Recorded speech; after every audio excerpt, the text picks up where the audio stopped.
দিল্লিতে আছে, ইন্ডিয়া আমরা দিল্লিতে থাকবো। বাংলায় কংগ্রেস সিপিএম বিজেপির সাথে লড়াই করে, তাই বাংলায় সিপিএম এর সাথে আমার লড়াই আমাদের বিরুদ্ধে, কংগ্রেসের বিরুদ্ধে লড়াই বাংলায় আমাদের বিরুদ্ধে। ওরা বিজেপি করে, তৃণমূলের সাথে ডাইরেক্ট লড়াই বিজেপি, তাই বিজেপির বিরুদ্ধে ভোট দিতে হলে তৃণমূলকে দিতে হবে, অন্য কোনো পার্টিকে নয়। এটা মাথায় রাখবেন দয়া করে।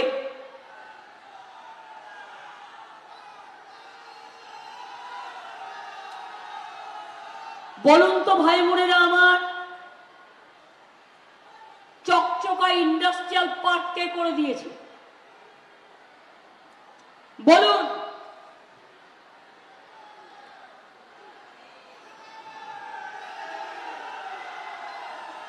পরিযায়ী শ্রমিকদের জন্য আলাদা করে স্বাস্থ্য সাথীর কার্ড কে করেছে? পরিযায়ী শ্রমিকদের জন্য আলাদা ওয়েলফেয়ার বোর্ড কে করেছে? তাহলে আপনারা আমায় বলুন, বিএসএফ কে দিয়ে সীমানায় যারা অত্যাচার করছে, সিবিআই এডি এনআইএ কে দিয়ে মা বোনদের উপর অত্যাচার করছে, তাদের একটি ভোটও আপনারা দেবেন না। এরা বড় বড় কথা বলে, এরা কি বলছে? বলছে আমরা ক্যা চালু করব। ক্যা করবে? ক্যা? হ্যাঁ, শুনুন, জেনে রাখুন ভালো করে। আমি রাজবংশী বুঝি, কিন্তু আমি ভালো বলতে পারি না। আমার লেখাও আছে।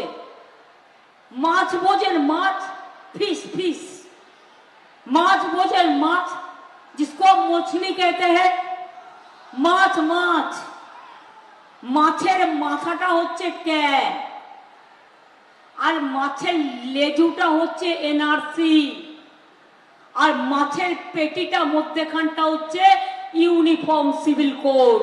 মনে রাখবেন, কাউকে এদেশে থাকতে দেবে না মোদি ছাড়া, অমিত শাহ ছাড়া, আর এই গুন্ডাগুলো ছাড়া।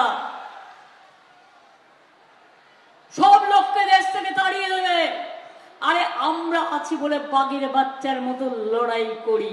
আমরা জীবন দেবো, তাও ক্যা করতে দেবো না, এনআরসি করতে দেবো না, ইউনিফর্ম সিভিল কোড করতে দেবো না। আবার স্বরাষ্ট্রমন্ত্রী বলছে, নাগরিকত্ব নিয়ে বলতে গিয়ে বলছে ও হ্যাঁ কাহা, তার মানে আমরা কেউ নাগরিক নই, তার মানে আমরা কেউ নাগরিক নই।